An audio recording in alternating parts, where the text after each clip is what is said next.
체중 변화가 정확하지 않을 수도 있다. 복근의 선명도, 다리의 갈라짐, 등의 분리도, 어깨의 분리도. 그럼 체중, 인바디, 눈바디 중에 제가 가장 추천드리는 방식은 안녕하세요, 충우TV입니다.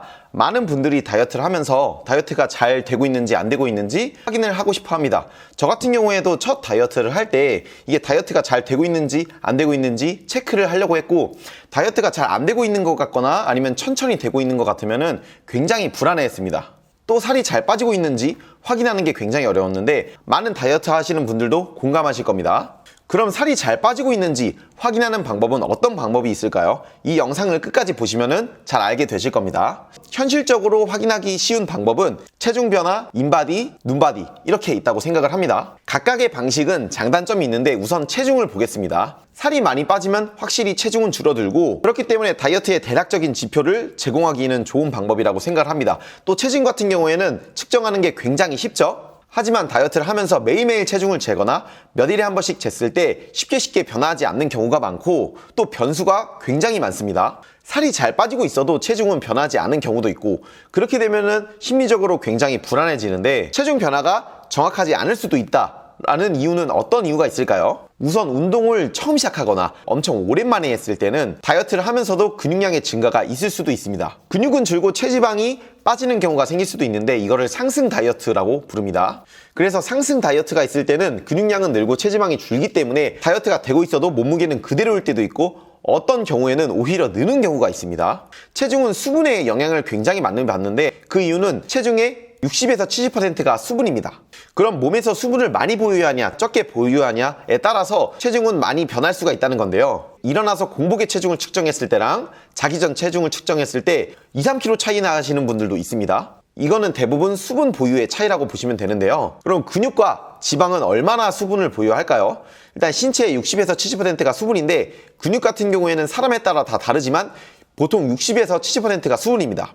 반면에 지방 같은 경우에는 10%에서 20%가 수분으로 이루어져 있습니다. 그래서 근육량이 늘고 지방량이 줄어들었을 때 다이어트가 되고 있어도 체중은 변하지 않을 수도 있고 오히려 늘 수도 있다는 겁니다.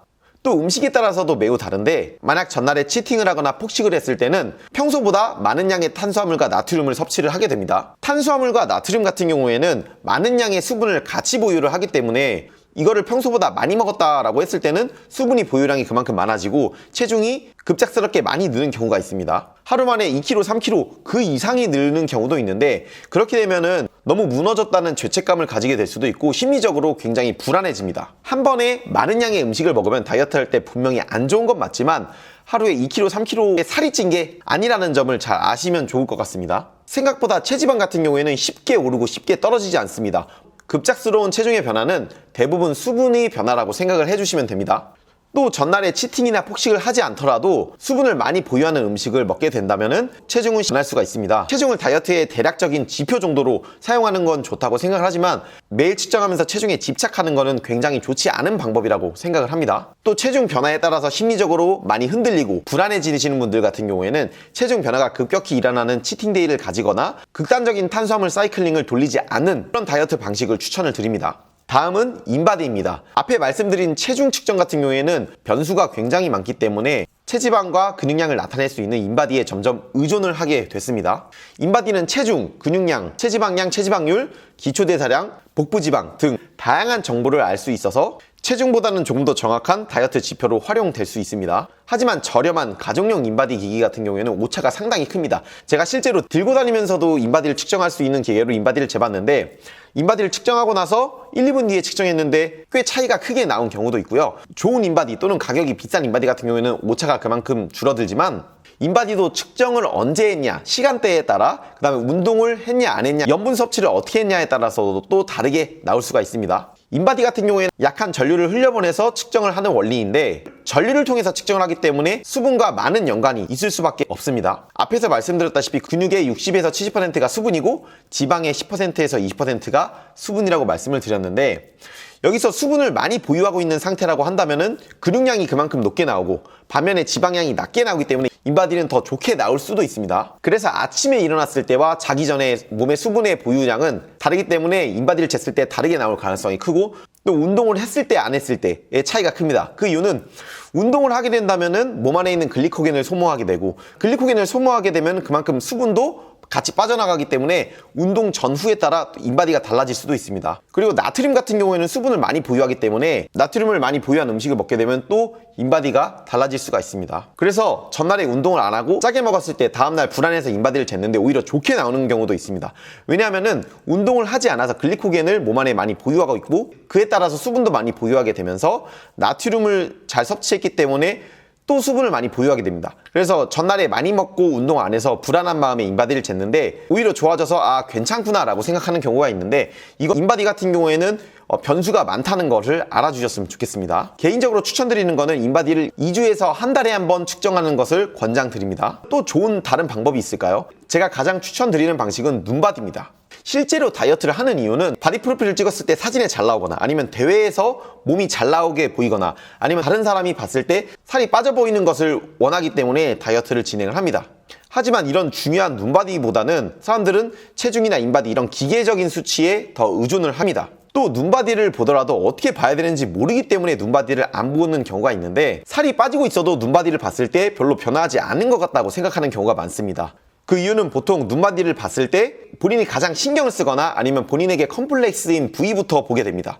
그 부위가 컴플렉스인 이유는 가장 늦게 변하거나 가장 약점 부위이기 때문인데, 보통 눈바디를 볼 때는 그 부분부터 보기 때문에 다이어트가 잘 되고 있어도 변하지 않고 있다고 생각할 수가 있습니다. 그래서 눈바디를 볼 때는 몸의 여러 군데를 보는 게 좋습니다. 개인적으로는 눈바디를 볼 때 복근의 선명도라든지 다리의 갈라짐, 등의 분리도, 어깨의 분리도 이런 식으로 보는 경우가 많은데, 제가 추천드리는 방식은 본인이 선정한 부위를 2가지, 3가지 그 이상을 보는 것을 추천드립니다. 예를 들어서 가슴과 팔 사이에 겨드랑이에 덮이는 살이라든지 옆구리살, 복근의 선명도라든지 다리 사이의 간격, 종아리 사이의 간격, 이런 식으로 여러 부위를 정해서 눈바디를 보고 변화를 체크하시는 것을 권장드립니다. 또 눈바디 같은 경우에는 일주일에 한 번 정도씩은 똑같은 시간, 똑같은 위치, 똑같은 각도에서 사진을 전면, 측면, 후면을 찍어서 비교해보는 것도 좋은 방법이라고 생각을 합니다. 이렇게 오늘 다이어트가 잘 되고 있는지 안 되고 있는지 확인하는 방법에 대해서 얘기를 해봤는데, 그럼 체중, 인바디, 눈바디 중에 가장 추천드리는 방식은 어떤 방식일까요? 저 개인적인 추천으로는 여러 가지를 동시에 보는 게 좋다고 생각을 합니다. 체중 같은 경우에는 주에 한 번 정도씩 측정을 하면서 잘 빠지고 있는지 체크를 하고, 인바디 같은 경우에는 2주나 한 달에 한 번씩 측정을 하면서 근육량이 어떻게 변하고 있고 체지방량이 어떻게 변하고 있고 복부지방이 어떻게 변하는지 이런 거를 체크를 하면서 동시에 똑같은 위치에서 눈바디로 사진도 찍고 직접 체크를 하면서 어떻게 변하는지를 보는 게 좋다고 생각을 합니다. 그래서 저 같은 경우에는 다이어트를 할 때 체중이 1주에서 2주 정도 안 변하는 그런 이제 구간이 있습니다. 이걸 정체기라고 생각을 하기보다는 눈바디에서 변하고 있는지, 인바디에서는 근육량이나 체지방이 어떻게 변하는지 체크를 하면서 여러 가지를 봅니다. 이렇게 여러 가지를 지표로 삼으면서 다이어트가 잘 되고 있는지 안 되고 있는지 확인하는 것을 가장 권장드립니다. 오늘 이렇게 다이어트가 잘 되고 있는지 안 되고 있는지 확인하는 방법에 대해서 얘기를 해봤고, 다이어트 확인법이나 아니면 다이어트에 관련된 여러 가지 궁금한 점은 댓글로 남겨주시고, 앞으로도 바디 프로필, 다이어트, 영양에 대해서 많은 영상을 남기도록 하겠습니다. 충우TV 구독과 좋아요 부탁드립니다. 감사합니다.